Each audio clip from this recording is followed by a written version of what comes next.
So ఈరోజు video వచ్చేసి after flap surgical procedure oral హైజీన్ని ఎలా మెయింటైన్ చేయాలి, ఎందుకు మెయింటైన్ చేయాలి, చేయకపోతే వచ్చే ప్రాబ్లమ్స్ ఏంటి.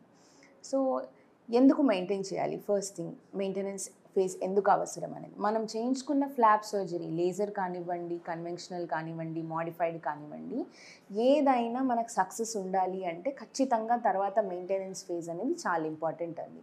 అంటే ఇప్పుడు ఒకసారి ఫ్లాప్ సర్జరీ చేయించుకున్న తర్వాత మనకు మళ్ళీ గార బిల్డప్ అంటే క్యాల్కులస్ బిల్డప్ అంటారు, గార ఉండడం, నోట్లో మైక్రో ఆర్గానిజమ్స్ ఎక్కువ అవ్వడం ఉంది అంటే మనం చేయించుకున్న ఫ్లాప్ సర్జరీకి రిజల్ట్ ఉండదండి. అంటే చేయించుకున్న తర్వాత మళ్ళీ ప్రీవియస్ స్టేజ్కే వెళ్ళిపోతాం, చిగురు సమస్యల స్టేజ్కి.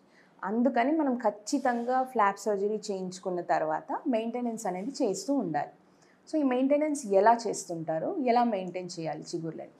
సో ఇప్పుడు ఫ్లాప్ సర్జరీ చేయించుకున్న తర్వాత మనకి మెయింటెనెన్స్లో ఫస్ట్ వచ్చేది బ్రషింగ్.